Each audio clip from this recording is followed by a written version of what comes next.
So first, let me introduce myself because I'm a guest here. Thank you so much to Senator Goby and Representative Smola for hosting me. I represent nearby Wilbraham, and I see Sue Bonnella's here from the Wilbraham Board of Selectmen, who does a fantastic job. Let's give Sue a round of applause. Thank you to Sue.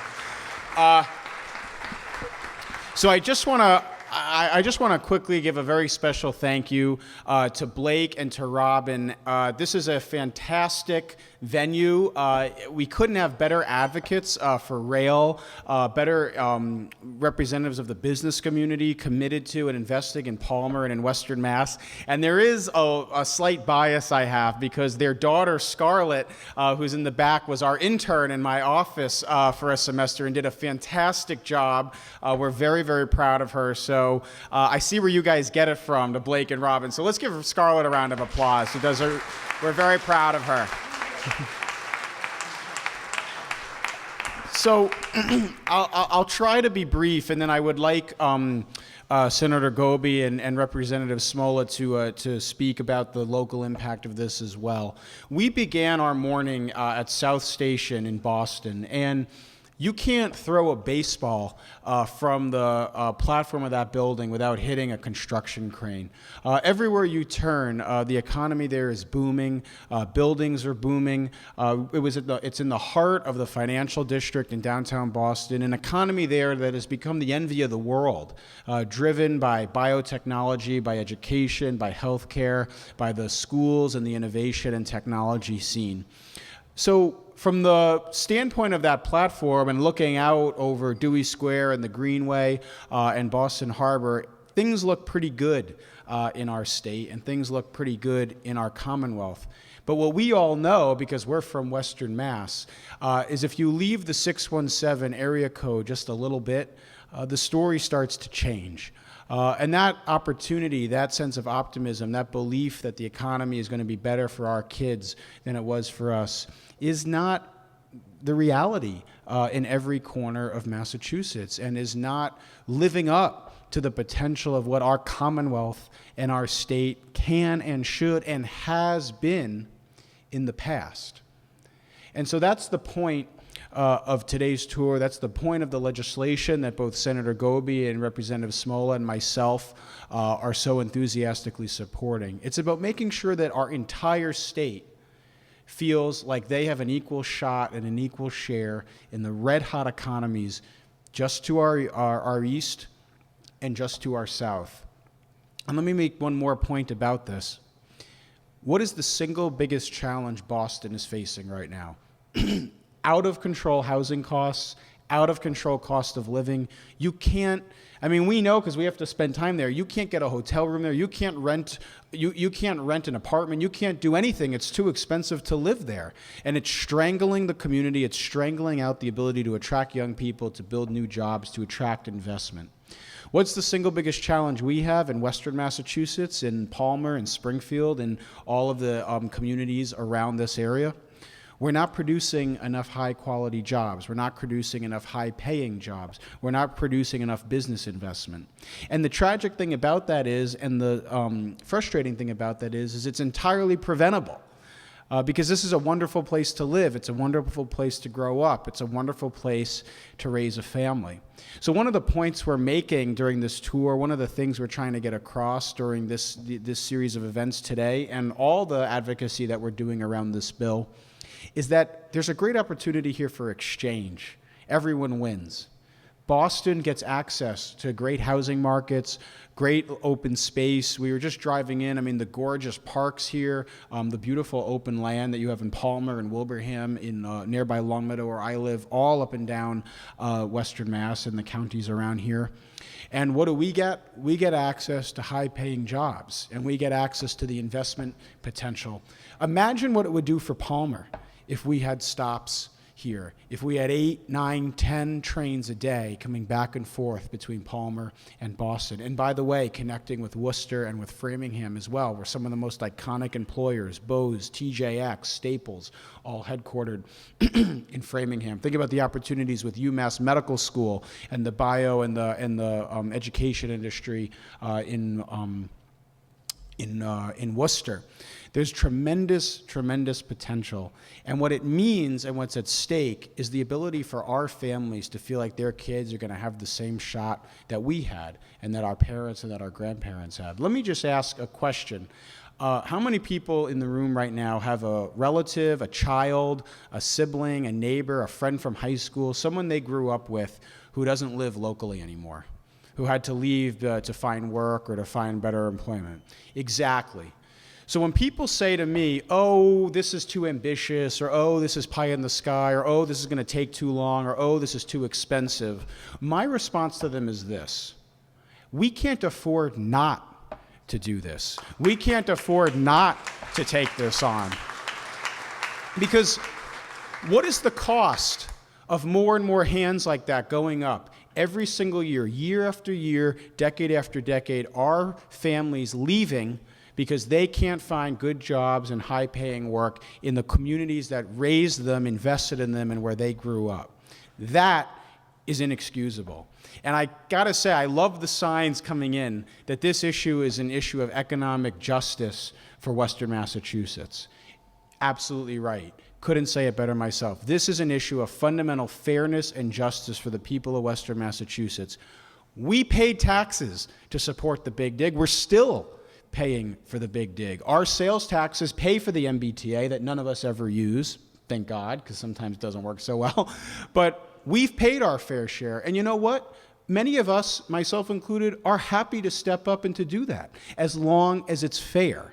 As long as we get the investment and we get the attention and we get the focused projects in return that we desperately need to work on to, again, invest in our families and in the next generation. So that's what today's about. And that's why we've gone to every city along the stop to make the case that this is for everyone in our Commonwealth. And this is about being true to that age-old term. They could have called us a state. They didn't. They called Massachusetts a Commonwealth.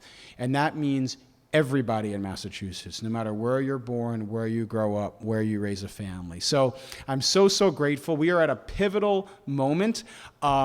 This item passed the Senate budget a few weeks ago. We are now in a conference committee. Sorry, Todd. We are now in a conference committee where one of our great champions, a great champion of this project, is one of the only 6 members of the entire legislature to sit on this conference committee. So it's a big deal. So we appreciate Representative Smola's leadership, and we appreciate his advocacy on this project. Once it gets through conference committee, fingers crossed, if that happens, then it's part of the complete FY18 budget that gets sent to Governor Baker. And I just want to speak frankly for a moment here. Governor Baker vetoed this last year, which I think is unfortunate. But we've worked very hard with him, with his administration, with Mass Department of Transportation. We've worked hard to build a broad coalition. Boston Chamber of Commerce, a lot of the Boston area business groups now support this because they understand how important it is to make that case that this lifts all boats, that this helps everyone in our community. And I quite frankly don't think this is a Democrat or Republican issue. Honestly, there are plenty of Democrats who have been skeptical about this project, a lot of Republicans who are very enthusiastically in support. It passed the Senate 38-0. Not a single person voted against it. In this day and age in politics, what passes 38-0? This is an issue of understanding and testing how true we are to the commitment that every corner of Massachusetts deserves the same investment and attention and focused support as every other corner of Massachusetts. And quite frankly, when we have a political system in this state that's okay with spending $3 billion on a 4-mile extension of the Green Line from Somerville to Tufts, from Leechmere to Tufts, I'm not here to debate that project. It's a worthy project. That's not the point. The point is that if we can approve something like that and get that through, if we can approve a $1 million study of a 1.5-mile portion of track from North Station in Boston to South Station in Boston, they're 1.5 miles apart.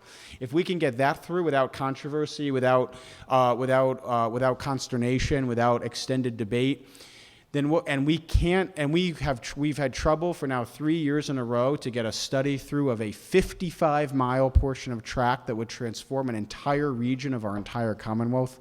What we have on our hands is a political challenge, not a logistical or financial challenge. We have a political challenge. So that's why I'm here today, to ask for your support, to ask for your mobilization. You have two incredible champions standing right up here with me. Let's give them the backup that they need. Let's give Ann and Todd a round of applause, but also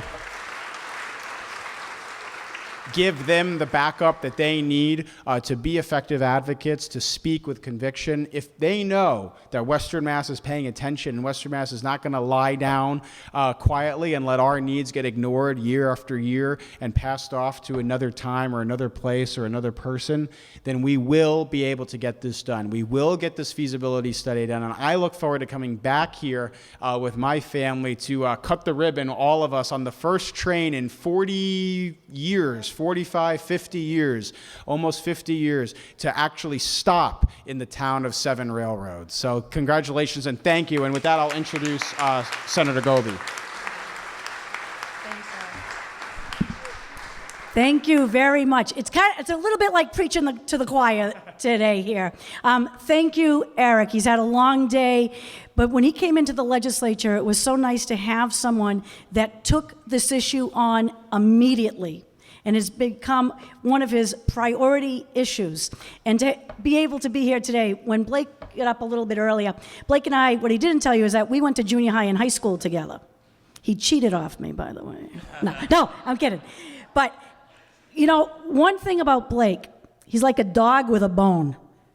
When he gets on something, he does not let go of it. And when I was first elected in 2001, one of the first calls that came in was from Blake and said, Ann, we got to talk about rail. And that has not stopped. So I wasn't surprised at all that your daughter, when I saw the signs out here, if you have a brain, take the train, that's her, wasn't it? Yeah. But you know, Eric took this on, and he's absolutely right. When you look at what happens statewide, when you look what happens in other areas, why are we being left out? There's absolutely no reason for it whatsoever. Last year it went through the Senate, went through the conference committee, and got to the governor's desk. Now I like Charlie Baker, but, you know that old song, Charlie got lost on the MTBTA? He won't get lost if he gets on the train. We need his support on this project. We need him to put his signature on that line. And I know that with Todd, with other people working on this, he'll do the right thing this year, because there is no reason not to do it. When we look around this room today and you look at the folks that are here, we have members of the town council, we have town administrators, we have members of select boards from Munson, from Brookfield, we have planning board members, we have business owners. We have business owners that are here. We have business owners, people who are trying to, down in Three Rivers, trying to get some new businesses going that are looking to the future. Because when that train goes by, and like what Eric said, when you think about it, 50 years ago, that train did stop here.